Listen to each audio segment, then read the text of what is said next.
निकलना होगा रोडों पे, सड़कों पे, चौराहों पे, मिलियन मार्च भी करना होगा।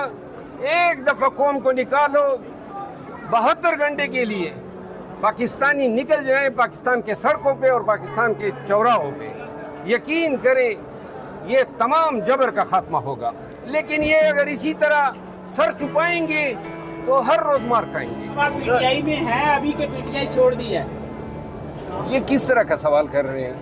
किसने कहा? बयान नहीं, बयान मेरा आएगा यार, वो सवाल करो ना, क्या छोड़ दिए भाई। मैं पाकिस्तान तहरीक इंसाफ का मेंबर कौमी असम्बली हूँ और फिलवक्त जो है वो पार्टी ने जो है वो मेंबरशिप सस्पेंड की हुई है, तो मैं आजकल ज़रा थोड़े से आराम से हूँ, साइड पे हूँ, 1.5 साल। अच्छा मरवत साहब, आपके खिलाफ इख्तलाफात रहे हैं, रऊफ हसन साहब से गिरफ्तार हुए, क्या कहेंगे इसके ऊपर?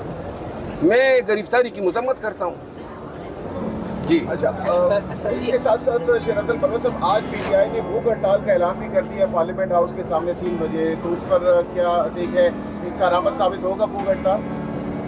मुझे इल्म नहीं है, अभी अनाउंसमेंट हुई है। क्या अनाउंसमेंट हुई है? 3 बजे भूख हड़ताल किया जाएगा पार्लियामेंट के सामने, पार्लियामेंट हाउस के बाहर अलामती भूख हड़ताल होगा। अलामती भूख हड़ताल, बहरहाल इस तरह की एक्टिविटीज़ होनी चाहिए, किसी भी शक्ल में हो, एहतजाज जो है वो जारी रखा जाना चाहिए। पार्लियामेंटेरियन के एहतजाज में आप नजर नहीं आते, क्या वजह से? दरगाह की पीटीआई की जो पार्लियामेंटेरियन एहतजाज करते हैं, मैं चूँकि आप अगर देखें ना पाकिस्तान तहरीक इंसाफ की जितनी ऑफिशियल मीटिंग्स हो रही हैं उसमें मुझे मदऊ नहीं किया जाता है, तो लिहाजा मुनासिब नहीं होता है। मरवत साहब, आपके लिए 4 रुकनी कमेटी बनाई गई थी रुकनीत मुअत्तल करने के बाद, आप उसके सामने पेश होंगे या क्या आपका आपको मैं अपनी जगह पेश होने के लिए भेज दूँगा। अच्छा मरवत साहब, मरियम नवाज साहबा कहती है हमें 5 साल पूरे करने दिए जाए। जजेस को उन्होंने तनकीद का निशाना बनाया कि ये रखने ना डालें हमारे रास्ते में, वो कहते हैं हमें 5 साल पूरे करने दें। पहले मुझे थोड़े शकूक थे कि शायद मियाँ नवाज शरीफ साहब जो हैं वो ये मुल्क में जो मैंडेट की चोरी हुई, जो आइन और कानून की पामाली हो रही है और जो बुनियादी इंसानी हकूक़ पामाल हो रहे हैं, शायद उनको थोड़ी सी खिफत है।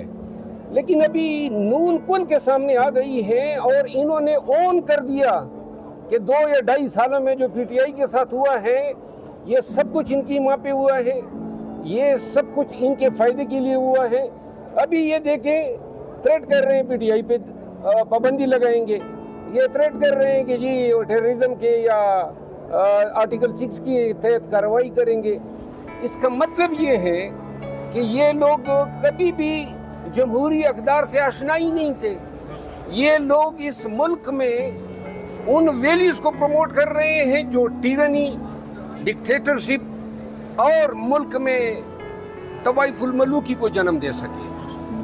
मरियम बीबी और मियाँ शहबाज शरीफ ये मैंडेट चोरी करके हुकूमतों पे बैठे हुए हैं और इससे बढ़ के क्या आइन शिकनी हो सकती है कि आपने 9 फरवरी को पाकिस्तान के अवाम का मैंडेट इतनी बुरी तरह चोरी किया और आपने आइन को तोड़ा, क्योंकि इलेक्शन कमीशन और तमाम से रियासती इदारों की जिम्मेदारी है कि मुल्क में फेयर और ट्रांसपेरेंट इलेक्शन करें, और उस ट्रांसपेरेंट इलेक्शन को आपने इनका हुलिया ही बिगाड़ दिया।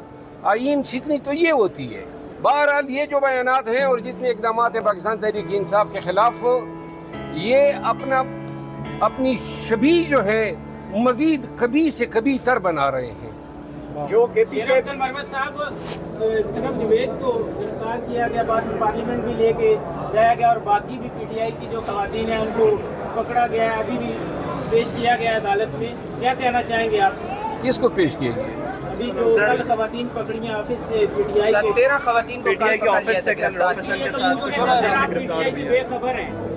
नहीं, मैं तो आपको पता है ना कि मैं किसी तरीके से कनेक्ट ही नहीं हूँ ना, मैं बिल्कुल आराम से साइड पे हूँ। ये काफ़ी अरसे बाद साइड पे हुए हैं। मैं ये किस तरह के सवाल का आप देख नहीं रहे, मैं किस तरह साइड पे हूँ? मरवत साहब ये बताएं कि इमरान खान साहब से मुलाकात हो सकती है, ये जो हालात बन चुके हैं ये कब तक नॉर्मलाइज हो जाएंगे, क्या एक्सपेक्टेशन की जा रही है?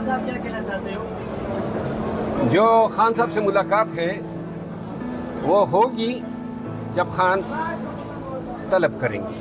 یہ بار بار میں کہہ چکا ہوں. جواب پورا دینے بھائی آپ. تمام یہ جو چیخیں نکل رہی ہیں نون کی اور میاں گان کی، یہ چیخیں کیوں نہیں؟ دڑ فیصلے مل رہے تھے اور بریت پہ بریت ہو رہی تھی. 4 سال بگوڑا رہنے کے بعد آ کے ہتکڑیاں تک نہیں لگی اور انصاف کی جے جے کار ہو رہی تھی. اس وقت تو سب کچھ ٹھیک تھا، لیکن ایک فیصلہ کیا انسانی بنیادی حقوق کے حق میں آیا اور آئین پاکستان کے حق میں آیا کہ چیخیں نکل رہی ہے، کیونکہ ان کو پاکستان میں رول افلا نہیں چاہیے، اپنے مرضی کی عدالتیں چاہیے. اگر کوئی عدالت آزادی سے فیصلہ کرنے کی جرات کرے گی تو یہ لوگ حشر کر دیتے ہیں. بندیال صاحب کے ساتھ یہ کیا کیا انہوں نے، اور جس طریقے سے چیف منسٹر پنجاب اور جو وفاقی وزراء سپریم کورٹ کے اس بینچ پہ حملہ آور ہوئے ہیں، یہ بالکل صریحاً تبیین عدالت کے زمرے میں آتی ہیں. سپریم کورٹ کو ایک دفعہ جو ہے ان کو ایک ڈانڈا پلانا پڑے گا. فضل الرحمان صاحب نے کیا کہا؟ پی ٹی آئی نے ایڈہاک ججز کے بارے میں کیا کہیں گے؟ قاضی صاحب نے ایڈہاک ججز کی منظوری سر دی ہے. ایڈہاک ججز کے بارے میں آپ کا کیا خیال ہے؟ ان کا جو ہے نا وہ اسٹیٹس سر کیا کہیں؟ میں تو صرف اتنا کہوں گا کہ اگر ججز کی ضرورت بھی تھی تو یہ جو لوگ 30 سال ہائی کورٹ میں اپنی لائف دے کے اور اس امید پہ بیٹھے ہوتے ہیں کہ پھر وہ آگے جائیں گے، اور یہ قابل ہوتے ہیں، فریش ہوتے ہیں، ان کے اعصاب، ان کی عمر فٹ ہوتی ہے محنت کرنے کی، تو لہذا اگر ایڈاک ججز کوئی حل ہوتا تو پھر تو سپریم کورٹ میں ہائی کورٹ سے جج جانے ہی نہیں چاہیے. ہر وقت ایڈاک جج لگا کے آپ کمیاں پوری کریں. ضرورت یہ تھی کہ جن ہائی کورٹس کے جج سینئر موسٹ تھے ان کو ایلیویٹ کرتے، تو یہ وہ کہتے ہیں نا یہ بانسری نہ بچتی. اور پاکستان تحریک انصاف نے جو اس پہ شکایت کی ہے، میں اس کی مکمل تائید کرتا ہوں. اچھا سر، آج کابینہ کا اہم اجلاس ہے اور سرائے یہ کہہ رہے ہیں کہ پی ٹی آئی کے اوپر پابندی لگائی جا سکتی ہے. آج اگر لگائی جائے گی تو پی ٹی آئی پہ پابندی تو 2 سال سے لگی ہوئی ہے. یہ